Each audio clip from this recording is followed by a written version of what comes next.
Boostermental, the Rebooze, number 8. Number 8. And we're not at our usual spot, as you can tell already. We're not at Gerard's Secret Hideaway. We are at the Greens restaurant at the Copake Lake Country Club. Mm-hmm. That's it. No, and it's a great place. It's a great restaurant. But so today's drink, we're going right to the drink fast.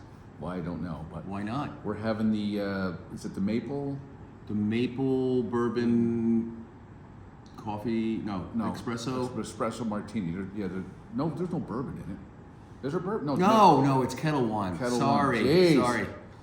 You had that. Never mind. I only had one. Sláinte. He's looking up your dress. He's looking up your dress. Ooh, there's coffee in there. Oh yeah, that's really good. It's very good. I don't taste the maple at all. No, a little bit. Yeah? Yeah, it's real maple. It's not the sugary maple syrup. So we didn't meet here. By the way, I didn't even say that from our last episode. What's that? This is the birthplace of the podcast. That's right. That's right. This is where we came up with the idea or thought about it, started talking about it. I'll send the photos, or you can just steal them. And we met with Mark Bruck. Hey everybody, Jerry Mina here with my good buddy Michael Streeter, and we're here with our guest. Who is he? Mark Bruck from the Wild Weeds. And he is our connection because there was a one night, what was that, January at the Greens last year? Copake Lake. They had like a lumberjack cabin, was it a cabin party? Something like that. And that's all I got left. That's a really good memory. That's all, and we all started talking about a podcast, and you helped. Yes. We were talking with the name. We had Boozik. That was the original one. Yeah, Boozik. but it was already taken. When I first met Mark that night, it was the first time I met him. I met him since before. Since before. I've met him since before. When I looked at him, I was like, dude, you look just like Woody Allen, a young Woody Allen. I get that once in a while. Yeah. Don't you think? Yeah, I'm Jewish, and I have that kind of mannerisms as Woody Allen would have. You know. So I mean, it's you just did Woody Allen. The mannerisms. I already I'm grandfathered in. You know. Now, if you want to check out our next funky album, then we should talk about that. Slink's album. He actually has an album? Yes. I think it's, but it's like rockabilly 50s. Oh, I like rockabilly. And I like that stuff. And his album's pretty good. Like when you say rockabilly, what comes to my mind is the what's the hell is the name of the group? Stray Cats. Stray Cats. Gonna rock this stuff. He's a mind reader. What's the name of the album? It's Floating Ghost Hotel. Floating Ghost. It's by Slink Moss Explosion. Slink Moss Explosion. Slink Moss Explosion. What's the name of the album? Floating Ghost Hotel. And every song is really catchy. Space Cowboy #1, first to play in the setting sun. Space Cowboy 05, electric boogie to stay alive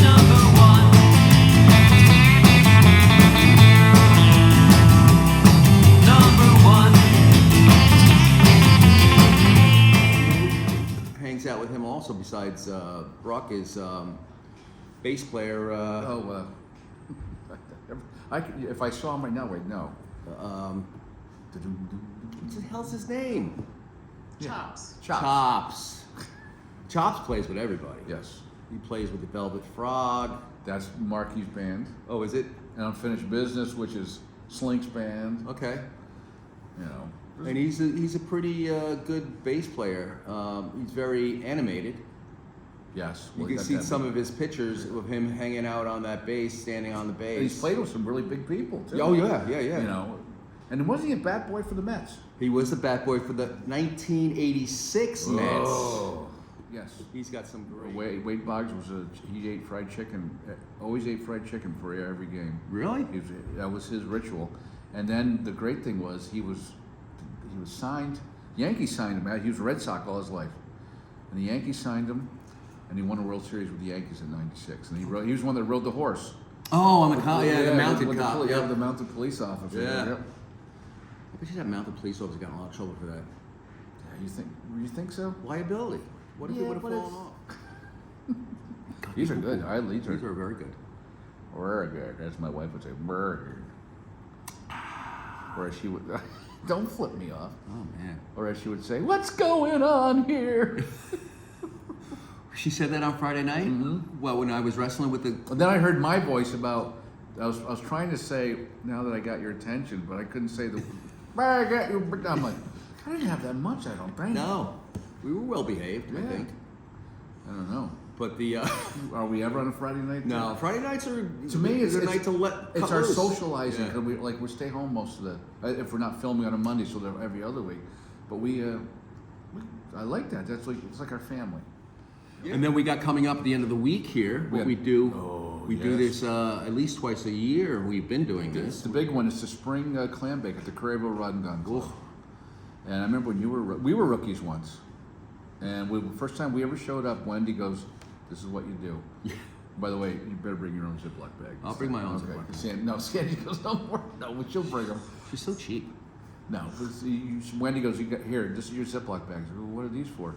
"You're not eating your chicken. You're Don't not eat the chicken. You're not eating anything." I was like, "All right." And all of a sudden, it's the clams. Just keep. Yeah. And then she's cutting the raw ones. I'm going, "I'll take those." If you walk away without having your fill of clams, then you've done yourself a disservice because they keep coming and coming and coming. And I think they spoke about this originally in an older episode. What was your first actual concert you went to see? Kiss, 1977, The Garden. Really? 14th row, Sean's uncle, John McSherry.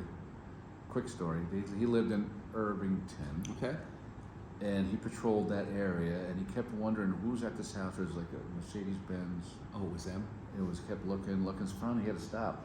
He knocked on the door. It was Ace Frehley lived there. Yeah. And his wife goes, "Well, he's not home, but came back another day." Ace was there, but they were showing him concert footage, playing, "What's this band you're in?" and all that. Oh, he had no idea. And he goes, can you sign a photo? And I have it hanging up down by the trailer. No. It says "Rock On, Ace Frehley." And he goes, and if you guys are ever in town, can I get some tickets? No problem. And all of a sudden, I think a couple weeks later, in his mailbox, at the precinct, whatever, it said Sergeant McSherry, and there was 4 tickets. And he became a sergeant, and he was a sergeant in Central Park. Okay. Because Central Park has their own precinct. Really? Yeah, they do. And he was a sergeant in Central Park. He used to drive around Central Park, was obviously their precinct and their location to patrol. And he got in a very good relationship with Madonna back in the day. Okay. She would stop and talk to them and invited him. And according to him, I don't know if that's true or not, but she was, I don't know if she was coming on to him or not. You see her now? Ugh. Have you seen those videos? Those videos of that show? Good. I could. There's a time where you have to say enough's. It's time to retire. Even Yes. my father last night goes, "So," 'cause I think he heard Kiss playing in the background because we had our get together and we didn't have like yacht rock playing. And Detroit Rock City came on, so Dad. Well, yeah, because he grew up with me, like tormenting him with it. And he goes, "How old's Paul Stanley now?" He's got to be up there. Dad's what, 88? So I said, "Yeah, I think he's 75, Dad." Something like that. Yeah. Well, we've talked about this also, is across the lake from my parents' house, which was known as the Mansion. Yeah, Alice Cooper. Well, his manager, Shep Gordon, owned that place, and Alice Cooper showed up there. Do you know why? Do you know how he stayed there for a while? That's when he hit his lowest point. Well, if you watch, there's a Celebrity Ghost. Oh, is there? Have you seen that? No. Oh, I'll send it to you. Celebrity, they have celebrities that had ghost experiences, and he talks about that. They went up there. And I'd always wanted to work with Joe Perry from Aerosmith. Now, Joe had just gotten out of rehab also. And both of us were fairly, I would say, fragile. We were just kind of getting our sea legs back into the real world. And I asked Shep, I said, "Look, Joe and I want to work on these songs. Where should we go?" And he says, "I have a house up in Copake, New York. It's no big deal for you to go up to this this mansion, and it's a beautiful house, but according to them, it was haunted. They didn't spend a whole day there because there was stuff going on in the basement. So that's going to do it for That's us. what happens on the second episode. We Yeah, start going, Especially when you have espresso. Oh, that's right. Yeah, espresso. I won't be able to sleep tonight. So that's Hey, gonna. Gerard. Hey, Gerard. You're a poster boy for Weight Watchers. for ADHD. I don't have much here, but Until next time, thank you so much. We're here again at the Greens Restaurant at Copake Lake Country Club. Great golf course, great restaurant, great food, I think I have a new great line. drinks. You got a new? Oh, you came up with a new line? Yeah, you ready? Okay, go ahead. Simsalabim. No, Chuck, that's all I can think of. What was it? Simsalabim. What the hell is it? Remember Johnny Carson with the Karnak? That just popped. Oh. It's been sealed in a mayonnaise jar on Funkin' Wagner's. Here comes your wife. Oh no. And that's it. We're done. Thank you so much for check us out on Facebook. Check us out on Instagram. Check us out on TikTok. TikTok, Facebook, TikTok. and OnlyFans. No, not OnlyFans. Not yet. Not yet. YouTube. YouTube.